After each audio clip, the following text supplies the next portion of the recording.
Belajar hari ini dari Markus 5 ayat 25 sampai 34. Saya memberikan judul adalah Jehovah Rafa. Sudah ketemu?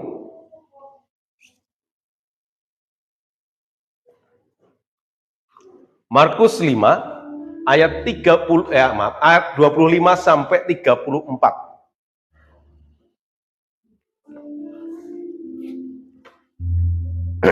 Yang sudah ketemu tekan amin. Next, mari kita perhatikan ada tiga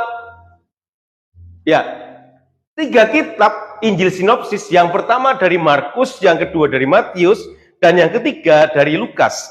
Sudah melihat ya di PowerPoint yang saya bagikan? Perhatikan hal ini. Sebab katanya, ini kata wanita yang sedang pendarahan selama 12 tahun. Sebab katanya, asalku jamah saja jubahnya. Perhatikan yang saya blok di blok merah dan kuning di sana. Asalku jamah saja jubahnya, aku akan sembuh, kata wanita ini. Di Matius berkata seperti ini. Karena katanya dalam hatinya, asalku jamah saja jubahnya, aku akan sembuh. Tapi di Lukas, saudara bisa memperhatikan hal ini. Di Lukas, perhatikan ini.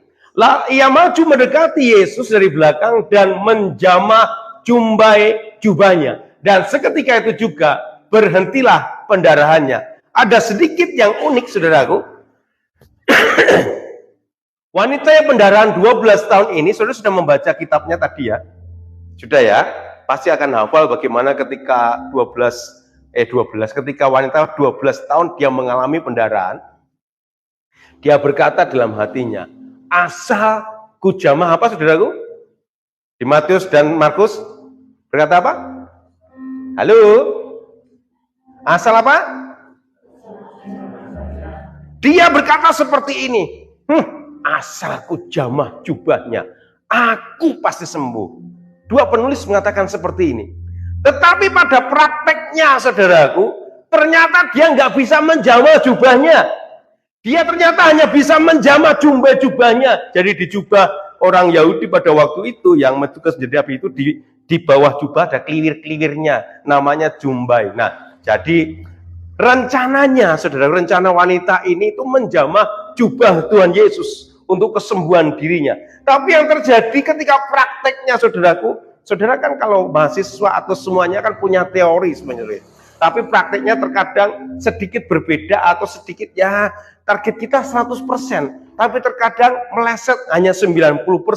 Dan wanita ini rencana menjamah jubah Tuhan Yesus, tapi prakteknya dia hanya sampai 80% tok, karena hanya mencapai apa? Jumbai jubah Tuhan Yesus. Saudaraku, tetapi bukankah dia juga tetap sembuh? Ada amin? Alkitab mengatakan kesembuhan terjadi ketika wanita ini menjamah jumbai jubah Tuhan Yesus. Saudara, perhatikan hal ini latar belakangnya. Next. Latar belakang wanita pendarahan 12 tahun lamanya bisa membuka di Imamat 15 ayat 25 sampai 30. Saya menuliskannya di ayat yang ke-25. Nah, sudah ketemu di Imamat, dan perhatikan di PowerPoint yang ayat yang ke-25. Ini peraturan tentang wanita yang sedang datang bulan. Apabila seorang perempuan berhari-hari lamanya mengeluarkan lelehan, dan lelehan darah yang bukan pada waktu cemar kainnya, atau apabila yang mengeluarkan lelehan lebih lama dari waktu cemar kainnya, maka selama lelehan yang najis itu, perempuan itu adalah sama seperti pada hari-hari cemar kainnya. Yakni apa, saudaraku? Apa, saudaraku? Apa, saudaraku? Wanita tadi apa? Wanita tadi kenapa? Perhatikan hal ini. Betapa hatinya sangat terpukul. Terserah pakai logika kita. Betapa perasaan ini sangat terpukul. Secara hukum Taurat dan semua orang Yahudi hidup di bawah hukum Taurat. Baginya bagaimana hatinya sangat terpukul. Merasakan sesuatu, dia dikatakan menjadi seorang najis. Dan seorang yang najis tidak mungkin keluar rumah. Karena apa? Hukumnya nggak boleh. Dia nggak boleh keluar sampai dia bersih. Dan ketika dia sudah bersih, ketika dia tidak datang bulan lagi, harus memberikan persembahan pada imam. Imam, aku udah sembuh nih, seperti itu. Saudara, ini 12 tahun. Kalau wanita 3 sampai 5, bahkan sampai 7 hari. Saya pernah mengalami, bukan saya pernah mengalami, istri saya pernah mengalami, dia 3 bulan lebih. Kalau saya mengalami pendarahan kan ya lucu, aku anak kok. Istri saya pernah mengalami pendarahan lebih dari 3 bulan. Wah, kering kerontang seperti itu. Saya nggak bisa bayangkan 12 tahun ini dia mengalami pendarahan.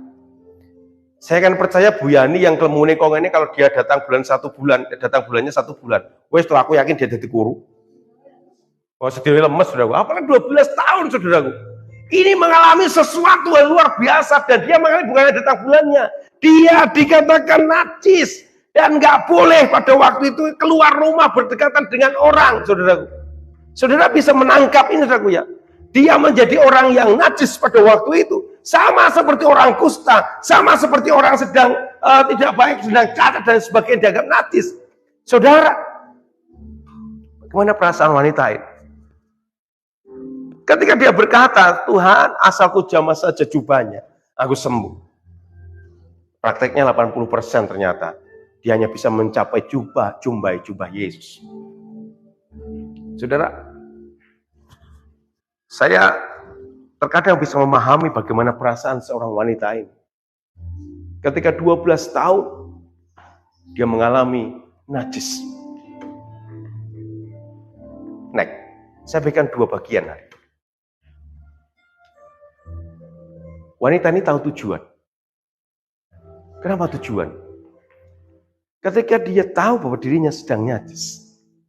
Dan dia tahu Yesus di dekat Galilea. Dia tahu tujuan hidupnya untuk datang kepada Yesus dan dia berkata, asal ku jamah jubahnya, aku sembuh. Sudah bisa menangkap ini. Ketika pada waktu beberapa tahun yang lalu saya berkhotbah tentang Yairus, tapi hari ini saya berkhotbah tentang 12 orang yang 12 tahun yang pendarahan ini. Pada waktu itu saya hanya meneliti seperti ini. Kenapa toh Tuhan kok malah membela wanita ini yang sering melihat khotbah saya, yang mendengar khotbah saya mau di media sosial ataupun yang pernah mendengar khotbah saya. Yairus pada waktu itu dia datang pada Tuhan, dia seorang perwira kerajaan, dia datang pada Tuhan dan dia sampai tersungkur di pada Tuhan dan dia berkata, guru, anakku hampir mati, umurnya 12 tahun, dia hampir mati, guru, tolong sembuhkan dia, guru. Saudara, masih ingat kisah ini yang pernah saya bagikan? Halo, masih ingat ya? Atau sudah lupa ingat atau sudah bablas sama sekali? Yang nggak ingat, lihat di media sosialnya gereja pasti masih ada. Guru tolong, ini anakku 12 tahun umurnya, dia hampir mati. Guru tolong, please sembuhkan dia. Dia tersungkur di bawah Yesus. Tiba-tiba wanita ini datang. Langsung menjamah Tuhan Yesus dan dia hanya berhasil jubahnya. Dan seakan-akan dalam tanda kutip, Yairus tidak diperhatikan. Karena Yesus berkata, siapa yang menjamah aku? Ada di Alkitab saudara yang sudah baca tadi. Siapa yang menjamah aku? Ada kekuatan yang keluar dari aku. Saudara perhatikan ini. Saya pernah bertanya-tanya dan jawabannya baru beberapa hari ini ketika saya menyiapkan ini. Kenapa sih seakan-akan kok Tuhan itu membela wanita ini daripada Yairus? Yairus dia sampai tersungkur seperti itu, kenapa dia membela wanita ini? Saudara perhatikan ini. Karena wanita ini tersiksanya 12 tahun. Wanita ini tersiksanya 12 tahun, saudaraku. Dia merasa dirinya najis. Dia diemoi sama orang. Kalau punya suami pasti diemoi juga. Kalau punya keluarga diemoi juga sama keluarganya. Dia dianggap najis. Dia diemoi orang. Dia disingkirkan oleh orang lain. Sampai tuannya lebih mementingkan dia daripada orang yang 12 tahun juga sakit. Saudara, kenapa dia mementingkan orang ini? Karena dia orang yang pada waktu tersiksa selama 12 tahun. Dan dia tahu tujuannya untuk menjamah jubah Yesus. Untuk apa? Kesembuhan dia. Karena Yesus Tuhan kita, Jehovah Rafa, Allah penyembuh. maka iya, dia disembuhkan Tuhan. Katakan amin. Siapapun saudara tahu tujuan hidupmu untuk melangkah ke sana, terkadang kita tersiksa batin kita. Terkadang hidup kita merana, terkadang hidup kita merasa susah, hidup kita merasa jengkel dan lain sebagainya. Tapi kita harus tahu tujuan kita. Tuhan menjadi pembela kita yang luar biasa, saudara. Saudara, wanita ini tahu tujuannya. Dia menjamah jubah Yesus. Sekalipun hanya berhasil sampai dijumpai jubahnya, Tuhan tetap menyembuhkan dia. Saudaraku, mari kita belajar bagaimana kehidupan sosial orang-orang. Jika beberapa tahun yang lalu ada COVID, semua orang ngemoy COVID, bahkan di pagar, semua jalan-jalan di di portal, nggak bisa lewat kalau ada yang kena COVID. Terus setiap hari orang desa ngirimi makan, ngirimi sabun, ngirimi semuanya supaya apa? Supaya itu diisolasi, nggak bisa keluar seperti itu. Ketika dia keluar pasti semuanya geger. Kamu nggak boleh keluar, kamu kena COVID, nanti melari kancane. Saudara, saya akan menggiring saudara ke sana. Bagaimana dengan seorang wanita ketika dia dianggap najis dalam hukum Taurat?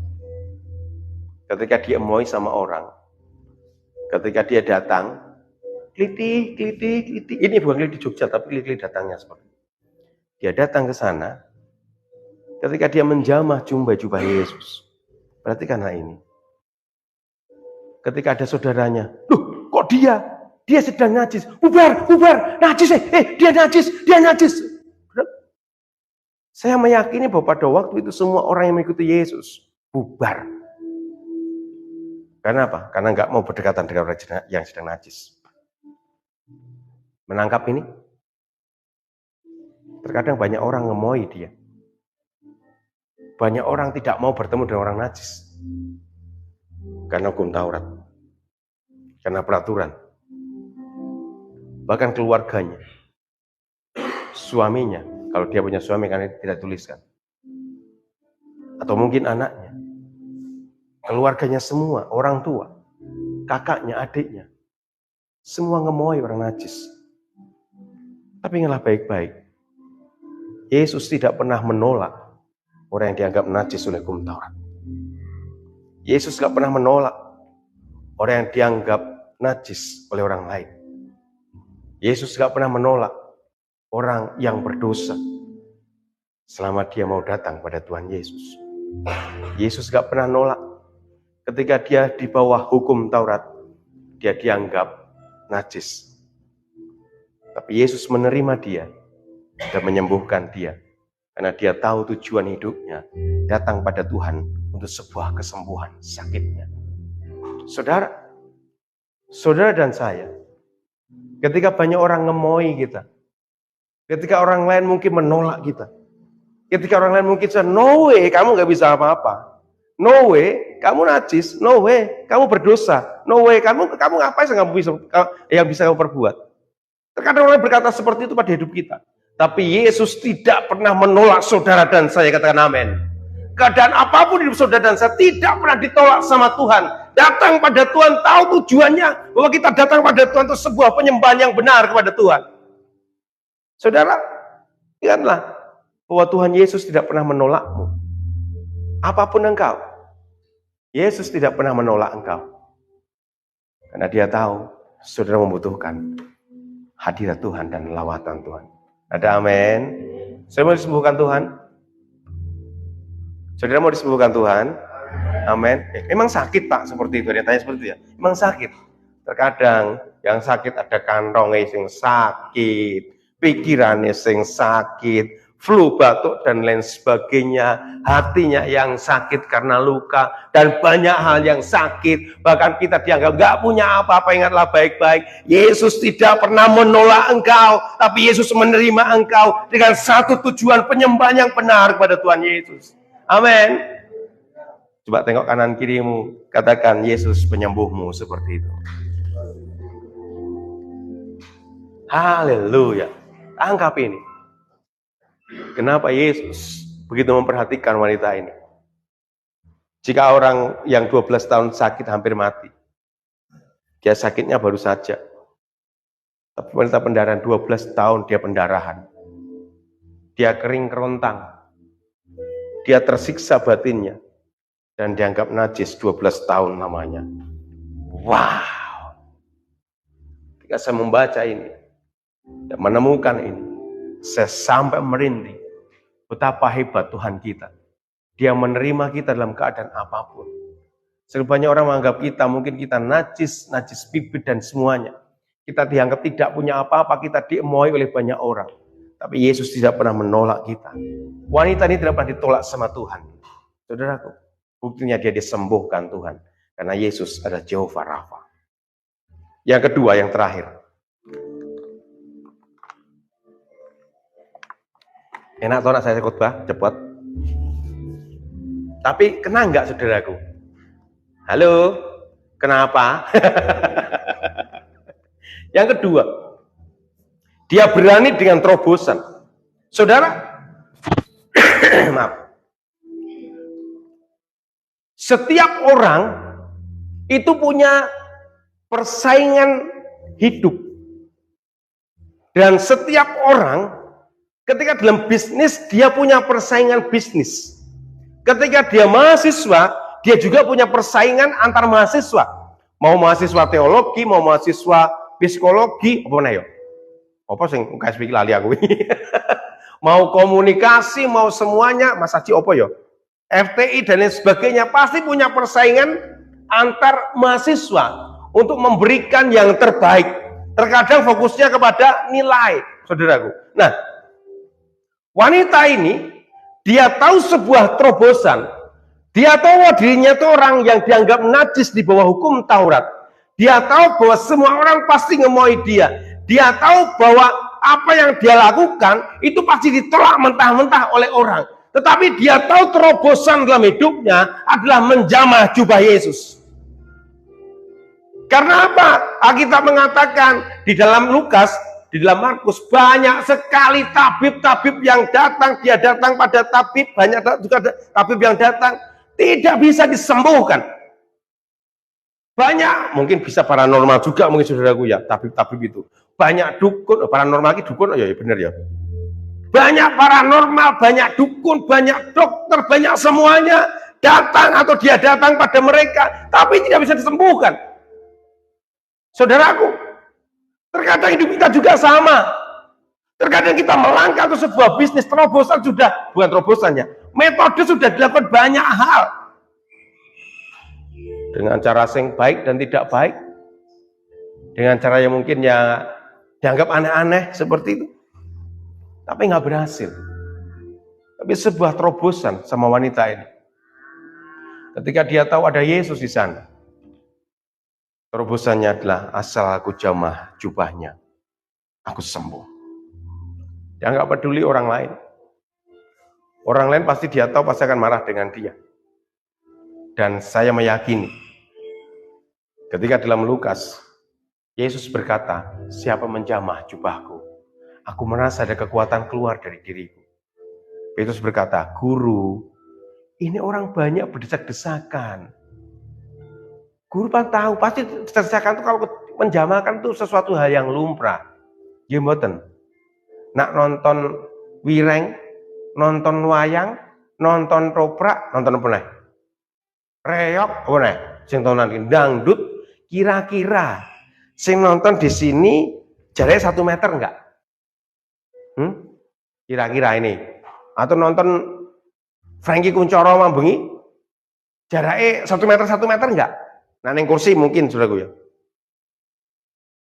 Ketika di lapangan, ketika ada sebuah ibadah, ketika ada dangdut, apakah nontonnya 2 meter jaraknya, semeter kayak waktu kena COVID? Enggak ya, berdesak-desakan ya, pasti tempel-tempelan ya, iya enggak? Senggol-senggolan enggak? Iya, kira-kira seperti itu ya. Tapi Yesus mempertanyakan, iki sopo sing demek aku? Ada kekuatan keluar dari diriku loh. Saudaraku, yang terjadi pada waktu sampai Petrus mungkin berarti, oh alah guru yang aneh-aneh loh. Wong kaya koyo ngene kok iso takon kok ngono. Ya wajar to ya sos. Wajar. Oh, berdasarkan kaya ngene kok takon sing jamah sapa, Saudaraku. Dan ketika wanita ini berkata, aku yang menjamah jubah Yesus. Kira-kira orang lain berkata apa? Oh, alah kowe meneh. Wis najis. Malah nganyelke nah. Kowe iki jan nyuweni Gusti Yesus ki nyembuhkan Yairus, anak Yairus lho. Malah kowe iki melu-melu kene iki ngopo? Saudaraku. Ini pasti saya meyakini secara sosial, secara dampak masyarakat pada waktu itu, pasti seperti itu. Nyeneni, wes kowe iki najis malah ning kene iki ngopo? Kowe iki ning kono, ning nggon prasingan kono, malah rene nyuwen-nyuweni ngobati anak Yairus malah kowe iki rene ngopo? Saudaraku, bisa menangkap ini. Dia tahu ketika dia datang ke sana, dia pasti akan dimarah-marah banyak orang. Karena di bawah hukum Taurat dia sedang najis. Dia tahu ketika dia datang ke sana, ketika dia mendapatkan kuasa, pasti akan mendapatkan orang yang dengan cemoohan yang banyak. Tapi dia tahu terobosan dalam hidupnya adalah hanya bertemu dengan Tuhan, menjamah jubah Tuhan. Saudaraku, terkadang hidup kita juga sama. Ketika kita mendapatkan terobosan yang baru, ingat baik-baik. Wah, kayak curang. Wah, kayak mosok koyong ini nggak sama dengan yang lain seperti itu. Saudara masih ingat ketika saya memberikan ilustrasi, Mas Bagus tak suruh masuk sini, bukannya Mas Bagus ya, ada Pak Pasiti, Pak Lukas, dan Pak yang lain, tentang ketika ada mangkok, ada tulisan berapa angkanya, dengan bola-bola kertas, masih ingat? Ingat ya? Saya marahi, saya nguncalke, saya nomor paling dhuwur. Pak Pasiti ikut, oke si paling dhuwur kono seperti itu. Tapi ketika terakhir, saya ambil semua bolanya, saya taruh di tempat mangkok yang paling tinggi nilainya. Orang berkata, curang. Aturannya nggak seperti itu. Hidup kita juga sama. Ketika kita mendapatkan terobosan baru dengan Tuhan, terkadang orang berkata, itu curang. Itu nggak bisa nih seperti ini. Hukumnya nggak seperti ini nih. Harusnya nggak seperti itu, saudaraku. Tapi ingat baik-baik, ketika saudara punya terobosan yang baru dengan Tuhan, terkadang banyak orang-orang berkata miring dalam hidup kita. Tapi yang baik-baik selama terobosan bersama dengan Tuhan, itu mendatangkan damai, sejahtera. Katakan amin. Apapun hidupmu, mau bisnismu, mau keluargamu, semuanya, perekonomianmu ingat baik-baik, hanya bersama dengan Tuhan, saudara mendapatkan terobosan baru. Katakan amin. Saudara mau terobosan baru bersama dengan Tuhan? Amin. Tengok kanan kirimu. Ayo katakan terobosan bersama dengan Tuhan seperti itu. Saudaraku, terkadang kita nggak berani dengan terobosan itu. Karena apa? Aturannya rangono mas. Biasanya ki rangono kuwi, saudaraku. Tapi kita harus berani mengambil sebuah terobosan. Bagaimana hidup saudara dan saya? Pengenalan saudara akan Tuhan Yesus yang semakin dalam, semakin dalam, semakin dalam. Dan terobosan itu mendatangkan sebuah berkat yang luar biasa. Tuhan kita Jehovah Rafa, Dia penyembuh. Segala sakitmu, segala deritamu, segala lukamu, Tuhan mampu menyembuhkan hidupmu. Apapun menjadi bisnismu, ingatlah baik-baik. Milikilah terobosan bersama dengan Tuhan. Ingat, ketika ada terobosan, terkadang orang berkata miring tentang hal itu.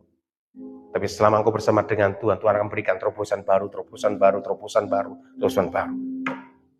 Tetaplah dalam hadirat Tuhan. Tetaplah dalam penyembahan Tuhan. Dan minta Tuhan untuk memiliki metode terobosan baru untuk setiap bisnismu. Saudara,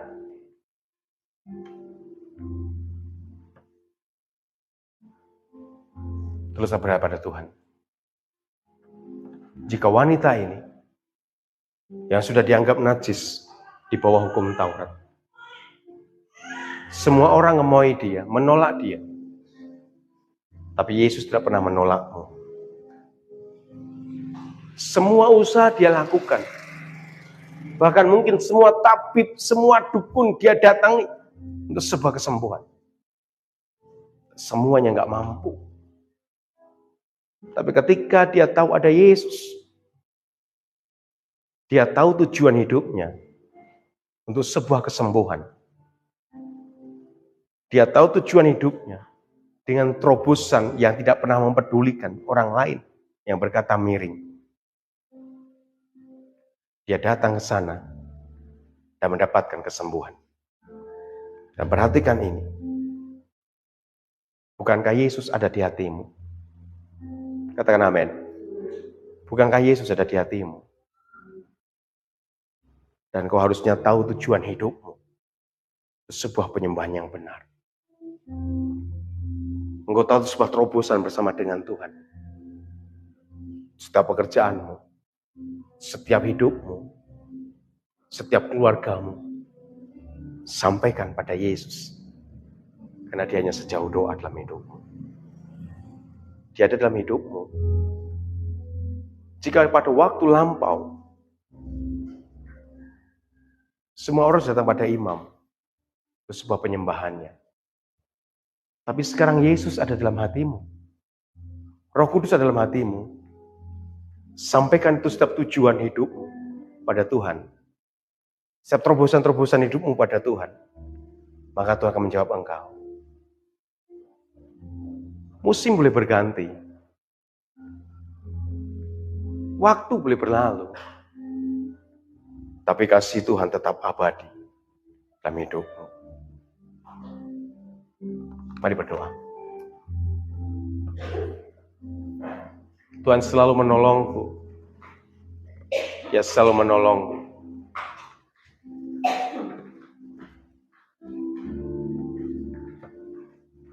Oh Yesus.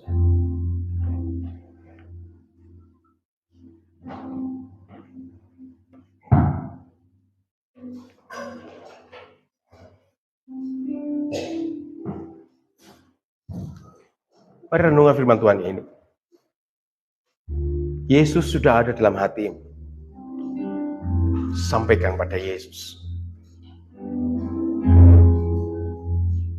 Tuhan selalu menolongmu, saudaraku. Mari katakan.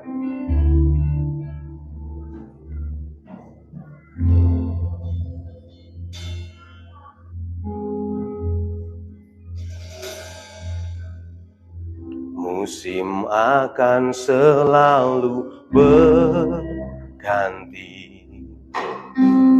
Kasih Tuhan tetap abadi.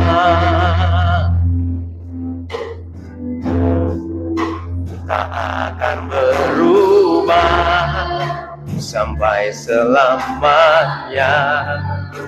Ku tetap percaya.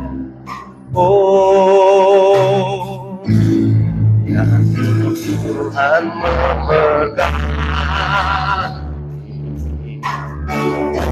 Yakin Tuhan melindungi.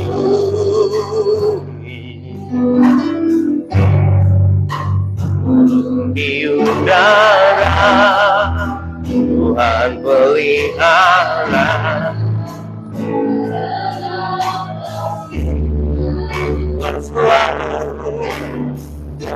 Tuhan selalu menolongku, selalu menjagaku. Sehelai di rambut tak akan terjatuh tanpa seizin.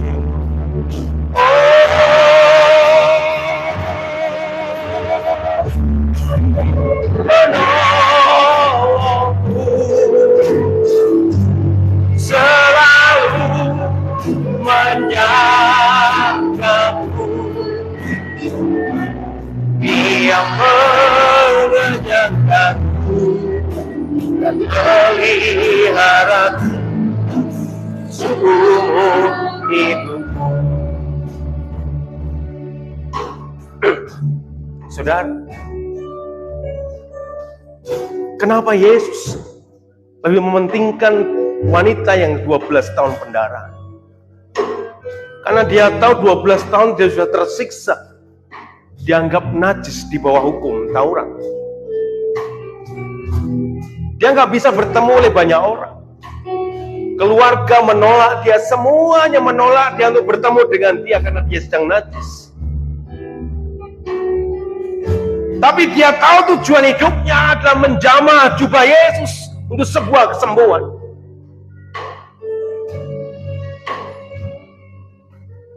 Dia tahu sebuah terobosan bersama dengan Tuhan, ada kesembuhan terjadi. Tapi ingatlah baik-baik, Yesus tidak pernah menolak wanita ini. Jika hari ini terkadang hidup kita, saudara dan saya, ditolak oleh dunia dengan keadaan, Yesus tidak pernah menolakmu.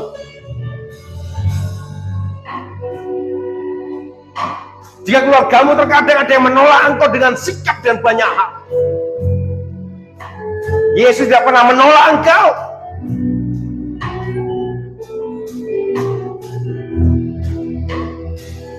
Musim boleh ada, masalah boleh ada, badai boleh ada, Yesus tidak pernah menolak engkau. Tahu tujuan hidupmu. Dan hari ini saya ingatkan saudara, Yesus ada dalam hatimu. Dia ada di hidupmu. Saudara, dia ada dalam hidupmu. Mintalah Yesus untuk kesembuhanmu. Mintalah Yesus sebuah pemulihanmu. Musim boleh berganti, kasih Tuhan tetap abadi. Musim akan selalu